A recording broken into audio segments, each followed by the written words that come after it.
നമസ്കാരം. ഹരിയാന, മഹാരാഷ്ട്ര, ഡൽഹി തെരഞ്ഞെടുപ്പിന് ശേഷം ഇനി നടക്കാനിരിക്കുന്ന നിയമസഭാ തെരഞ്ഞെടുപ്പുകളിൽ നിർണായക നീക്കവുമായി ആം ആദ്മി പാർട്ടി. ഡൽഹി തെരഞ്ഞെടുപ്പിലേറ്റ പരാജയവും ശേഷമുണ്ടായ പൊട്ടിത്തെറികളും കണക്കിലെടുത്താണ് നീക്കം.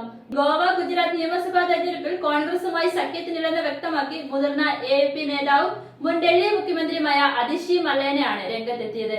2027 ഈ രണ്ട് സംസ്ഥാനങ്ങളിലെയും നിയമസഭാ തെരഞ്ഞെടുപ്പുകൾ നടക്കുക. ഗോവയിലും ഗുജറാത്തിലും ആം ആദ്മി ഒറ്റയ്ക്ക് മത്സരിക്കുമെന്ന് പറഞ്ഞ അതിഷി കോൺഗ്രസുമായി യാതൊരു സഖ്യമില്ലെന്ന നിലപാടാണ് വ്യക്തമാക്കിയത്.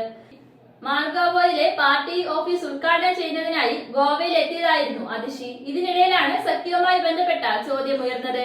ഗോവയിലും ഗുജറാത്തിലും നടക്കുന്ന തെരഞ്ഞെടുപ്പുകളിൽ ഒറ്റയ്ക്ക് മത്സരിക്കാൻ ഞങ്ങൾ തയ്യാറെടുക്കുകയാണ്. ഇതുവരെ സഖ്യത്തെക്കുറിച്ച് ചർച്ചകളൊന്നും നടന്നിട്ടില്ല എന്നും അവർ വ്യക്തമാക്കി. 2022 ഗോവയിലെ ജനങ്ങൾ BJP അധികാരത്തിലെത്തിക്കാൻ വോട്ട് ചെയ്തു. എന്നാൽ അതേസമയം തന്നെ കോൺഗ്രസ് 11 സീറ്റുകൾ നേടി. എന്നിട്ടും അവരുടെ 8 MLA-മാർ പിന്നീട് BJP-യിൽ ചേർന്നുവെന്നും അതിഷി പറഞ്ഞു. 3 MLA-മാർ മാത്രമുള്ള കോൺഗ്രസ് പ്രധാന പ്രതിപക്ഷ പാർട്ടിയാണെങ്കിലും ആം ആദ്മി പാർട്ടിക്ക് 2 MLA-മാരുണ്ടെന്നും അതിഷി ചൂണ്ടിക്കാട്ടി. 2022 തെരഞ്ഞെടുപ്പിൽ 2 ആം ആദ്മി സ്ഥാനാർത്ഥികളും വിജയിച്ചപ്പോൾ അവർക്ക് 2 മാസം പോലെ പാർട്ടിയിൽ നിലനിൽക്കാൻ കഴിയില്ലെന്ന് അഭ്യൂഹങ്ങളുണ്ടായിരുന്നു. പക്ഷെ അവർ ഇപ്പോഴും പാർട്ടിക്കൊപ്പമുണ്ട്. കാരണം അവർ രാഷ്ട്രീയത്തിൽ നിന്ന് പണം സമ്പാദിക്കാൻ വന്നവരല്ല. കോൺഗ്രസിനെ പരോക്ഷമായി വിമർശിച്ചുകൊണ്ട് അതിഷി പറഞ്ഞു.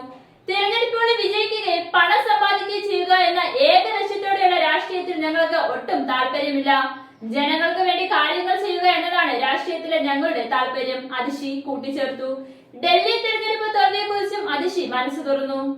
ആം ആദ്മി പാർട്ടിക്ക് എന്ത് സംഭവിക്കും എന്നതല്ല, ഡൽഹിയിലെ ജനങ്ങൾക്ക് എന്ത് സംഭവിക്കും എന്നതാണ് പ്രധാന പ്രശ്നമെന്ന് അതിഷി പറയുന്നു. 250 മൊഹല്ല ക്ലിനിക്കുകൾ അടച്ചുപൂട്ടുമെന്ന് BJP പ്രഖ്യാപിച്ചു കഴിഞ്ഞു. സൗജന്യ മരുന്ന് നിർത്തലാക്കുമെന്നും അവർ ഇതിനകം പ്രഖ്യാപിച്ചു കഴിഞ്ഞുവെന്നും അതിഷി ആരോപിച്ചു.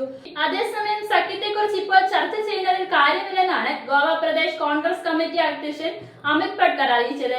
എല്ലാ പാർട്ടികളുടെയും പ്രധാന ശ്രദ്ധ ഓരോ മണ്ഡലത്തിലും അവരുടെ അടിത്തറ ശക്തിപ്പെടുത്തുക എന്നതിലാണെന്നും കോൺഗ്രസ് 40 മണ്ഡലങ്ങളുടെ പ്രവർത്തനം തുടങ്ങിയെന്നും അദ്ദേഹം വ്യക്തമാക്കി.